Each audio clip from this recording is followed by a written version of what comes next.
Ladies and gentlemen, welcome once again to another chapter of the Blue Collar Psychiatrist series. Today's episode is going to be way off the beaten path. But I picked it not only for its entertainment value, but also because it teaches a lesson. Over 40 years ago, I was living in a town where I just moved. At a mixer at a prominent hotel, I met two sisters. In the course of the conversation, one of the sisters told me that she had moved to another city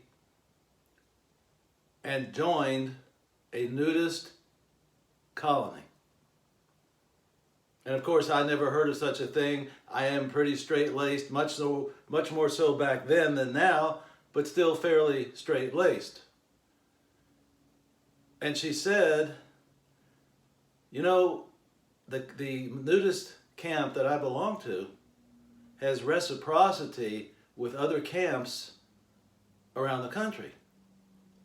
And I know that there's a nudist camp about 20 miles north of here. Would you like to accompany me and my sister to the nudist camp? And my answer was, that certainly nobody ever posed that question to me before. But she was attractive and conversational. And I said, well, when do you think about going? She says, how about this Sunday, which was like 3 days away? She says, my sister and I will pick you up and we'll drive up there. Against my better judgment, I said, well, okay, I'll go. I couldn't sleep for 2 nights, wondering and worrying about that whole thing. This was a huge confront to me, to go to a place with 2 women who I barely knew and to strip myself of my clothing and parade in front of other people that I never saw before. This was a huge confrontation to me. But I said, I'm going to do it just for the heck of it. So even though I didn't sleep for a couple nights, on that Sunday at noon, as promised, they honked that horn, and I came downstairs from my apartment. We drove up to the nudist camp, about 20 miles north. And I was sitting in the back seat. You have to picture this. I was sitting in the back seat. And I was holding on, grabbing on to the back of the front seat, just holding on for dear life that whole way, because I was like this. And all these thoughts were running through my head. My God, how am I going to look? How are these people going to judge me? Maybe I'm not the best looking person there in the nude. Maybe I'll run into one of the professors at the university. Maybe could be maybe anything, or somebody else I know who I would never want to see me there. I mean, you name it. All these thoughts were racing all through my head about all the horrible things that could happen. Not to mention the fact that I was going to be very self-conscious about my appearance, not because my appearance was bad, just the fact that I was in the nude in front of people I didn't know. Well, to make a long story short, we arrived at the camp. The 2 sisters were out of the car like jets. But I was still in that car, holding on to that front seat for dear life. And finally, after a lot of cajoling and almost bullying, they said, get out of that car, get undressed, and let's go into the camp. Well, finally, after enough bullying, I went.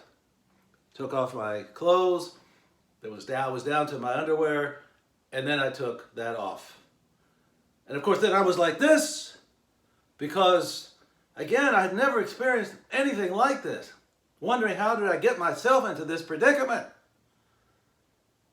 And I remember we went into the camp, and the first thing I came upon was nude volleyball. A bunch of nude people playing volleyball. I noticed that the men seemed to have more trouble with this than the women, but I'll leave that to you to figure out. We went further into the camp. There was a big lake, and around this lake, it was sand, like a beach.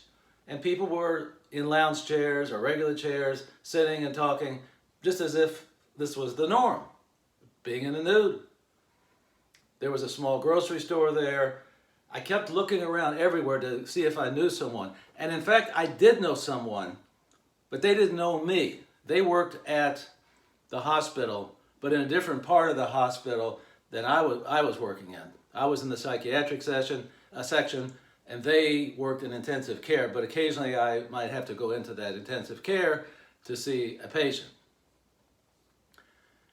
Well, as time went on, I became more and more comfortable with the situation, and after a while didn't even think that I was in the nude. In other words, it was a non-factor. And we stayed there for a couple hours, and then it looked like it was going to rain. So the girls said, you know what, maybe we better head home because we don't want to get caught in the rain out here because it gets real muddy and it's not the best situation. So we got in the car and we went back home to my apartment. They dropped me off, and then I went upstairs and I laid down. I was exhausted, mentally more than physically. And I said to myself, Larry, what did you learn from this episode? What did you learn? And it was interesting for the lessons that I learned. First of all, what did I do wrong? I catastrophized. I thought of the worst thing possible, that I could be embarrassed, that I might see somebody there that I knew, and many other things, none of which ever came true. And then I said to myself, why did you do this to yourself? It's because it was the unknown. Totally unknown as to having had that experience before. Like in life, if we haven't experienced something, especially something like that, it's very easy to get anxious. Anxiety about the unknown. And I said to myself, the lesson I learned is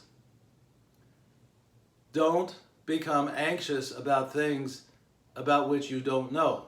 In other words, you may think that it's normal to be anxious about it, and maybe that it was, but I put way too much stock into this thing, which really didn't amount to a hill of beans. I was going to go out there. The bottom line is this. I was going to go to a place with two women and go to a place. I would take off my clothes and then do whatever we do, and then that's it. By the way, there was no sexual activity whatsoever at this place. None whatsoever.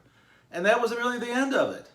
But I made this huge mountain out of a molehill. But it's a lesson for all of us, for you, my viewers, and for me. Don't catastrophize. Don't think 10 steps ahead and worry about things, most of which never come true.